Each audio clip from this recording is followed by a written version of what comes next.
Hi everyone, welcome to Lola's Frugal Life. This is episode number 176, and this is my weekly zone cleaning episode. So please stick around for a few quick words from our sponsor and we'll get right into the show. Today's episode is brought to you by BetterHelp. If there is something interfering with your happiness or preventing you from achieving your goals, BetterHelp will assess your needs and match you with your own licensed professional therapist. You can start communicating in under 48 hours. It's not a crisis line, it's not self-help, it's professional counseling done securely online. There is a broad range of expertise available, which may not be available to you locally. The service is available for clients worldwide. You can log into your account anytime and send a message to your counselor. You'll get timely and thoughtful responses, plus you can schedule weekly video or phone sessions so you won't ever have to sit in an uncomfortable waiting room as with traditional therapy. BetterHelp is committed to facilitating great therapeutic matches, so they make it easy and free to change counselors if needed. It's more affordable than traditional offline counseling, and financial aid is available. BetterHelp wants you to start living a happier life today. Visit betterhelp.com/Lola, that's better HELP, and join the over 1 million people who have taken charge of their mental health with the help of an experienced professional. This podcast is sponsored by BetterHelp, and Lola's Frugal Life listeners get 10% off their first month at betterhelp.com/Lola. Hi everyone, welcome back. It's time for our weekly zone cleaning episode. If you are new to this, pretty much each week I just share with you what is on my list for the zone that we're on this week. The list doesn't really change. I add stuff to it once in a while. It's more kind of just like an audio cleaning list if you're following the Fly Lady zone cleaning method. If you're not familiar with that method, pretty much, she's got a lot of parts to her cleaning system. This episode is just focused on the zone cleaning.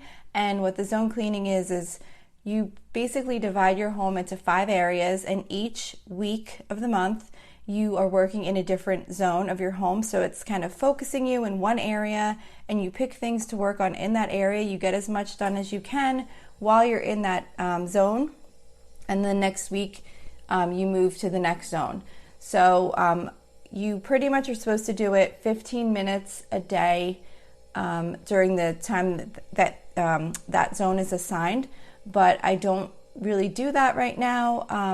I'm kind of I usually pick like a day on the weekend to do maybe like a half hour or an hour, whatever I can get done. And then I'll try and do a little bit during the week when I can, usually smaller tasks if I could get like 5 or 10 minutes here or there, and just pick a few things. But the whole idea of this is that you're just making progress over time on these like periodic cleaning tasks. Like these are kind of more like your deep cleaning stuff. This doesn't cover like your regular, home maintenance, like bathroom, like your regular bathroom cleaning and your laundry and dishes and things like that. So this is more just to cover those things that you don't always get to when you always feel like, oh my gosh, I gotta get to these things, or do like a big spring cleaning or that type of thing. So when you follow this, you're always working on those little things throughout the course of the year, so you never have to do like those big spring cleaning sessions. And the idea, like I said, you just want to get as many things as you can get done, and be happy about getting those done and not be worried about trying to get through this entire list. That's not the idea. The idea is just to make progress a little bit over time so that you're kind of always working through those different areas. So this episode comes out every Saturday. So we don't always hit zone 5, just to let you know, just because of the way the weeks fall. So if you're trying to work through and hit through all the zones, for the first time, you might want to just go back and listen to a zone 5 when it gets time for that one. But this week we're in zone 3. So zone 3 is the main bathroom. Well, for me, zone 3 is the main bathroom, laundry room, kids' rooms, and the basement. So sometimes you have to kind of fit your home into the zones if they don't exactly match up with how the Fly Lady has it laid out on her site. So on the Fly Lady website, she has the main bathroom, which I do have, and then also one extra room. So for my one extra room, I picked the laundry room, the kids' room, and the basement. So my laundry room is in my basement, so they're kind of, combined. And then the kids' bedroom, there's really not too much that I do in their room. My kids are teenagers, so they kind of take care of their rooms themselves, but I do a couple of little things, so I have that in there. And I do try and kind of just pick one of these areas to work in at a time rather than, bouncing all over the place. So just to kind of keep it more focused, I like to stay as more focused in an area as I can, the better I like it, because I don't have to think too much about as many different things to choose from that I could possibly be working on. And one other thing I do want to always keep remembering to mention is that if you have decluttering that needs to be done in whatever zone we're working on this week, you want to do that first and spend your zone cleaning time decluttering. Each time you have time to work on the zone, just do some decluttering until the point that you feel like you've gotten rid of what you want to get rid of and the room's a little more manageable. Then you would start your zone cleaning. So don't worry about focusing on zone cleaning and don't feel like you're behind, because you're not behind. You're just supposed to start where you're at now and pick a few things and get them done. So if decluttering is what needs to be done, then you want to do that first each time you're dedicating to zone cleaning. And then once you feel like the room's where you want it to be, then you're going to start working on some of these cleaning tasks that we have. So what I have for the main bathroom is to wash the area rug, clean the shower caddy, like that little thing that hangs over the, we have one of those little things that hangs over the shower spout thing. I never know what to call that. I have to look up what the name of that is because I always sound like, doesn't she know what that thing is that the water comes out of? Like the shower head, I guess. We have one of those little shower caddies that hangs that you could put like shampoo and body wash and stuff like that. So just to kind of clean that off real good. Clean the toothbrush holder. We have one of those little, like, it's almost like a cup kind of thing, but it's like a decorative one, and all the toothbrushes just kind of sit in it. So that you just have to like clean out the inside of that sometimes and just kind of wipe it down. I have one of those little toilet bowl cleaner caddies, like that the brush goes in. So I just have to clean out that, like wipe down the outside and then kind of clean out the inside of it, because where the brush goes in, it gets a little dirty or like discolored.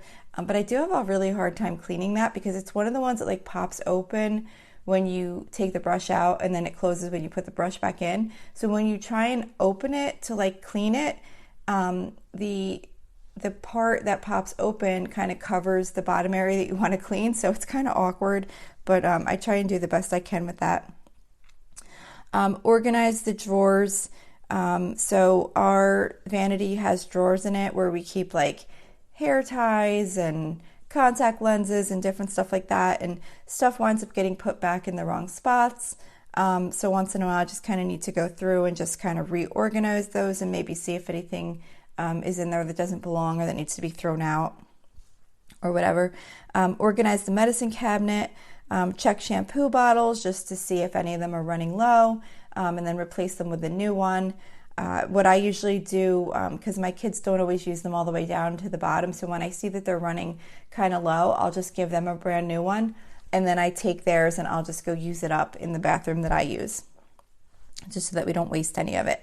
I really use it like to the very, very end. I sit there like slamming the bottle on my hand with the lid screwed off until I get like every drop out.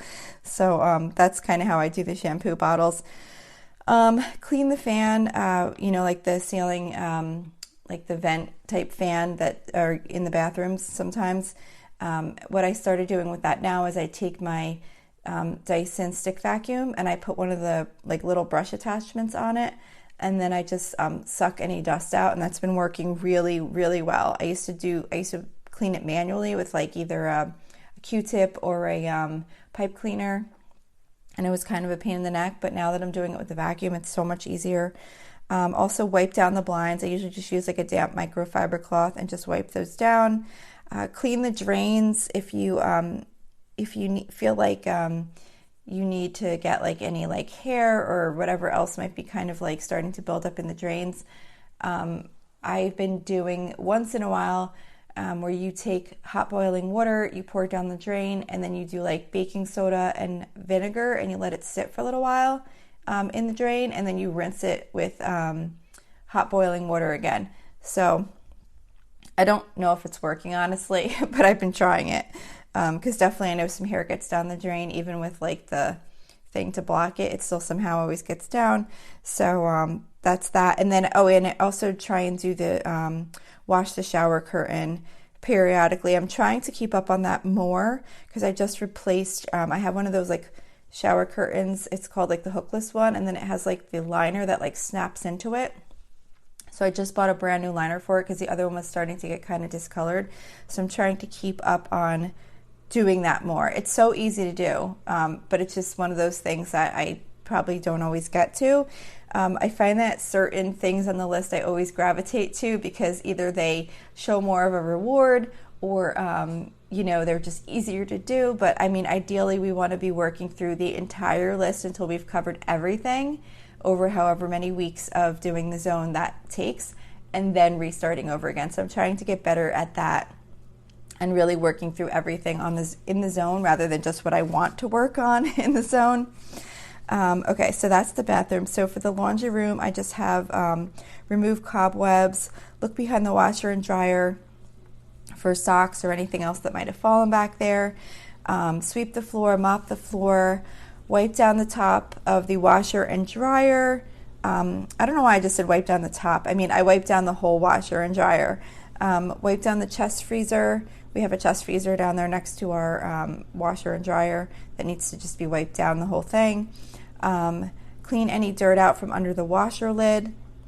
Empty the garbage can and clean the garbage can. And that's all I have for the laundry room. For the main basement area, I have clean computer monitor screen. We have a computer down here. Obviously, you can tell I'm sitting in the basement right now as I'm saying down here. But yeah, so we have a monitor screen that needs to be cleaned. We have an entertainment center that just needs to be dusted and reorganized once in a while. Dust any furniture. Again, remove any cobwebs. We have a little window that needs to be cleaned, just like with Windex, and then wiped down. Again, we have another garbage can in this main area of the basement, so that needs to be thrown out. Again, possibly clean the garbage can itself. Sweep or vacuum under the desk, the whole area. I have the desk under the desk listed separately, just because sometimes there's like wires and things like that I might want to like move and get under there really good, so that could be like a separate task. Sweep the stairs, mop the stairs. We have like hardwood floor stairs, so when I mop them, what I do is I actually just take like a microfiber, like a wet microfiber cloth, and I just go over the stairs by hand. It's just easier for me that way. And then the only things I actually have for the kids' bedrooms is to wash their comforters, wash their windows, wash their curtains, and dust furniture. I do their sheets and everything on a different cleaning routine that I do that's not part of the zone cleaning. So that's my zone cleaning list. Like I said, it doesn't really change. It's more just a reminder of the things you could possibly work on while we're in this zone this week. Again, it's not all or nothing. You're not trying to get this entire list done. This is just to kind of keep you, every week you're doing a little bit in some area of your home.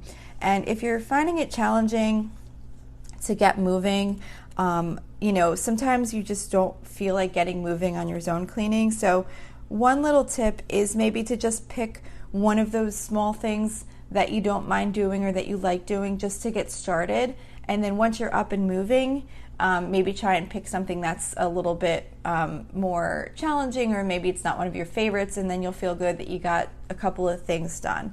Like I said, do as much as you can. Everything that you're doing is accomplishing something, so don't feel like it needs to be perfect and you need to get all of this done every time you're in the zone. That's not the point of it. It's just to be doing some work throughout your home every week over the course of the whole year, so that you're always touching on some of these major cleaning tasks, because you still have many other cleaning tasks to do. This isn't all you're working on. You have your dishes, your laundry, your bathrooms, your regular cleaning stuff. So this is just kind of like the extras. So these are long lists a lot of times, but you're just going to do a little bit over time, and then you're gradually just working through them. So I did want to, I'm trying to add like a little bit more to these episodes, just as far as some of the Fly Lady stuff. So right now, all I'm adding is the Fly Lady Habit of the Month. So we're still in March. So I did share this last episode, but I'll share it again. I'll just kind of look and see what's the habit of the month each month and just share that at the end of the episode. So this week's habit of the month is to get dressed to shoes. And pretty much what she's referring to is just getting yourself dressed fully, including putting your shoes on. Even if you're in the house, I was reading, I don't remember if it was in like her main article about this or if it was someone commented or whatever, but she talked about some people don't like to wear shoes in the house. I do, and they're my regular shoes that I wear outside and inside or whatever, but she had a tip that if you are someone that doesn't like to wear shoes in the house, you could have because of like cleanliness factors or germs or whatever, that you could always consider having another pair of shoes that's just for in your home so that they never get like outside dirt or germs or anything on them. Because the whole idea is that when you're fully dressed and you have your shoes on, you just feel kind of more put together and maybe more productive. And there's just something about it. So maybe that's something you might want to consider if you're wanting to get some of your zone cleaning done or even anything else that you really have to get done. And you're maybe just not feeling super motivated or you have the energy, maybe just try and go do that and get fully dressed and up to your shoes. And you might feel like a little bit more energized and kind of ready to go. So that's it for today. If you have any suggestions on this or any of my other episodes, I'd love to hear from you. You can reach me at facebook.com/lolasfrugallife. Or you can reach me via email at lolasfrugallife@gmail.com. We also have a private listeners group at facebook.com/groups/lolasfrugallife. We've been getting more and more new members, so I'm really excited to watch that group grow. If you'd like to join, I check it pretty much every day, and I will admit you to the group as soon as I see it. We talk about just different stuff, mostly related to topics that we've talked about on the show. It's just a fun group, and it's really nice people in there. So I'd love to have you join. Also, don't forget to subscribe to this show if you enjoy listening to it. And if you wouldn't mind leaving me a rating or review, if you have a minute, that'd be really helpful. It's supposed to really help with how the show comes up in search results and helping other people find it. So that's it for today. Thank you so much for listening, and I hope you have a really awesome day.